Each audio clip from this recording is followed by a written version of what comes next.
And he does decide to put his last 3,400 in, and we have a little bit of a decision.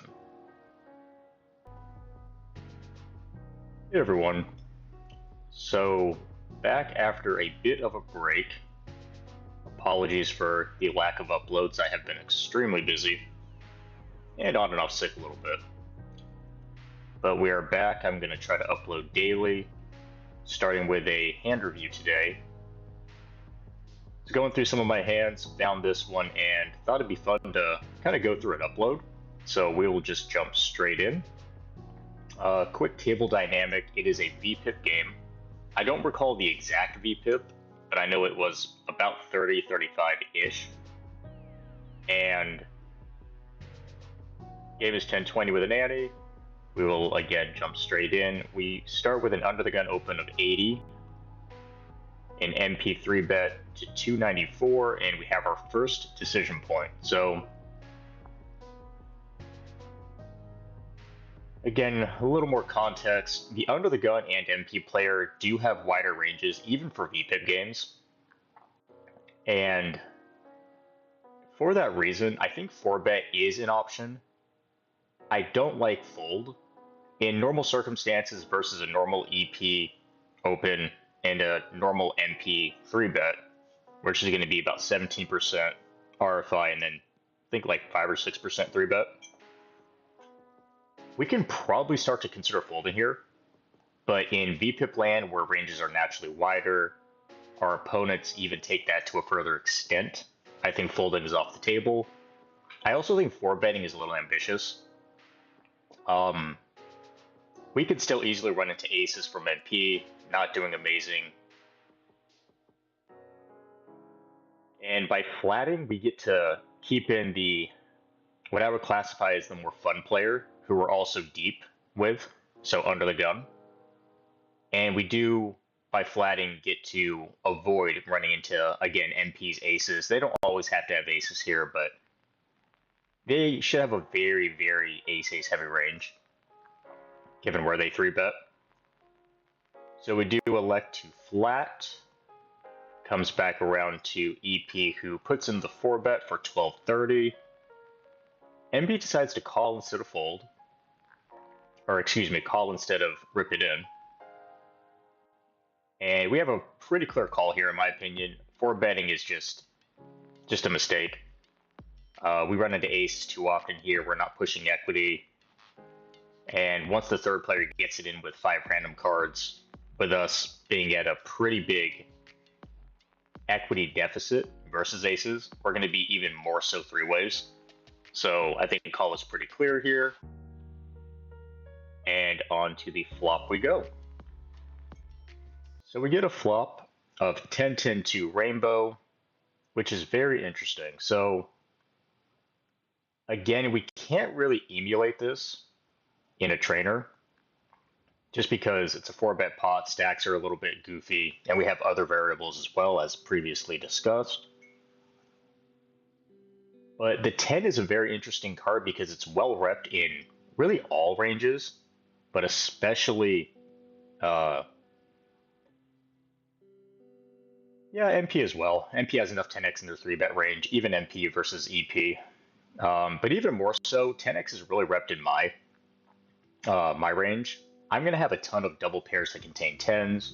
I'm going to have a ton of very premium rundowns that don't want to cold 4-bet. They do contain a 10. So not the worst flop for myself. I typically would expect a high checking frequency from EP. Even though it's dry and the SPR is lower, aside from 10x being in our range enough, he's facing 2 very tight ranges and 2 very value heavy ranges as well. So even though he has a very ace-ace, I mean, he has a higher raw equity pre-flop hand than us quite often. He's not exactly going to blow us out of the water on this flop. Anyway, he does decide to c-bet for about 18%. And my guess is he's trying to get NP to reopen the action. Maybe force us out, put us into a pretty difficult position. MP does fold, and now we are heads up, and I think we have a pretty clear call here. I can't really find much merit for three betting, or excuse me, for raising. We don't really have too many bluffs on this board. By raising, we're basically letting him play his range pretty easily, given our range is semi-face up. It's face up because, again, the SPR is very low. Our bluffs mainly come from deuce, jack, jack, deuce, queen, queen, which we really can't leverage. Deuce X with an overpair quite often. Maybe at this SPR we can choose an underpair to tens, but not entirely sure. So given we lack bluffs very heavily, and we don't need protection on our hand, and by calling he does narrow our range to basically double over pairs, kings, maybe double backdoor flush draw, which is still very unlikely even for this price, but it's not a non-zero. It's not a 0% chance, excuse me. So he's basically narrowing our range to 10x. Twos once in a blue moon, which is rarely going to be in our pre-flop range, and kings and double overpairs. Kings, double backdoor flush draw. Again, still not a heavy part of my calling range, but for this price, I can expand it a little bit. And by just calling, we also allow him to potentially leverage perceived value on the river. So I expect this hand quite often, if he does have aces or ace, ace, king, king, I expect it to go small bet call, turn on a complete brick, check, check, and occasionally he can go for a perceived river value on a double brick. So a double brick river, maybe putting me on kings, queens, etc. Whereas if I raise here, I just remove those candidates from his range. He's basically folding, so we no longer can get future value. So we do elect to call, and to the turn we go. So the turn brings the Queen of Spades, which is very interesting because it's not a bad card for my range. And I would suspect it's a little bit better for mine than EP's range, given I'm still going to have enough queen, queen, jack, jack, queen, queen, king, king for the price he laid us on the flop. Whereas he's not going to have enough queens in his betting range on the flop, on his C betting range. And he's really not going to have queen, queen in his 4-betting pre-flop range that doesn't include king, king, ace, or ace, ace quite often. So I don't really expect him to attack this card too often, given it's not too bad for my range. My range is basically only getting stronger on this turn for the most part.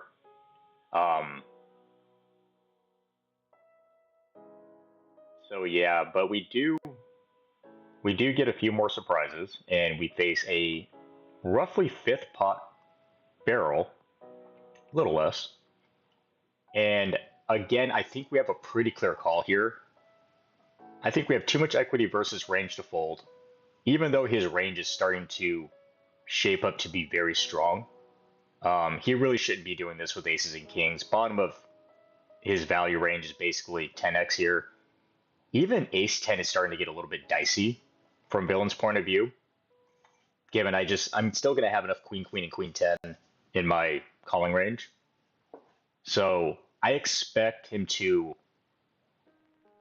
occasionally still have some ace 10, queen 10 queens, and the rest of his range is basically turning some of his queen high rundowns into a bluff, which is still very hard to have without a 10. But we still have outs versus queen 10. I do also have a little bit of history with this player, so we do elect to call again. And to the river. So we arrive to the river, which is the 9 of hearts. Excuse me. And inevitably, we do face the music. He puts in his last 3,400, and we have another bit of a big decision. So if we break down his range, he's basically saying, I no longer have aces. I no longer have kings. I don't have straights. I'm either turning queen 9 or queen x into a bluff, or I'm now value betting basically queen 10, 10, 9. The bottom of his value range is probably 10, 9 here. Twos are really not going to be in his range anyway, but once in a blue moon, I don't expect him to go three straights. Just too easy for me to have it. And by the time he puts his money in with twos for value on the river, I'm basically he's only folding out worse and getting called by better most of the time. So he's basically saying I have 10-9 plus or bluffs. We do block the 10. At first I thought blocking the queen might be a little better here, but I actually don't think so.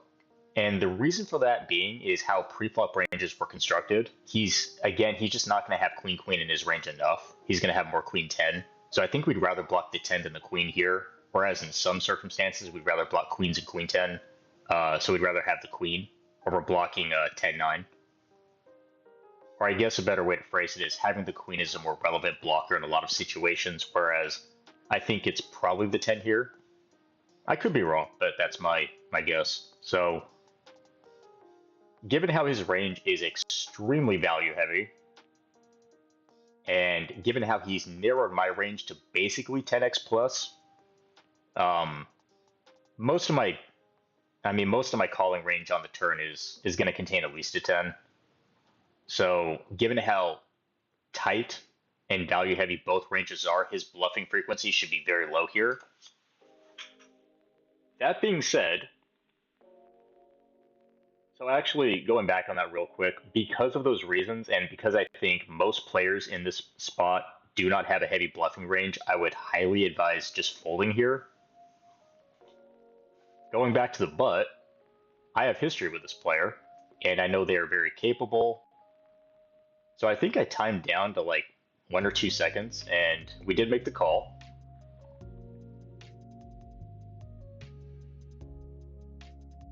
And spoiler,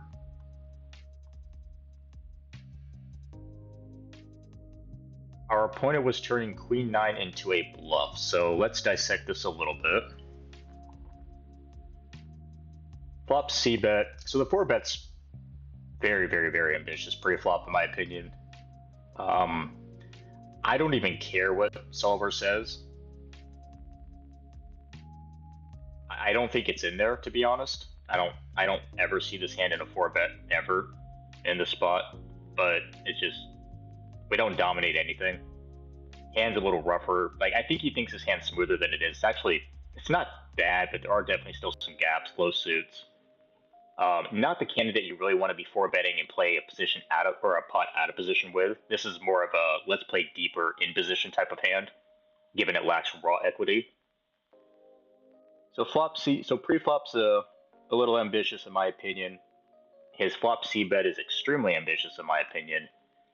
That being said, once he gets us heads up, I don't exactly hate his play. I do wish we were deeper. That's really the only thing I don't like about it, is because I'm not going to have 10 deuce. By the river, I just have to fold basically non-boats. I think, even at that SPR. So river SPR is going to be about 0.35, 0.36. It's close. It's definitely close. But once he bets turn, and even though, I mean, 10-9 is still going to be a part of my range. A somewhat healthy part, actually, I think, given we did cold call. So blocking the 9 is somewhat relevant. Blocking the queen's very good. I don't hate it. Obviously, pre-flop and flop I think is ambitious, but flop and turn, again, I don't know if I take the line, but I don't absolutely hate it. What makes me not love it is the river SPR. So he's gonna have far less fold equity. But yeah, we win a nice little pot, and let me know what you guys think. If you think it's a fold, if you think it's a call, if you think it's a spew. But as always, thank you for watching, and until next time.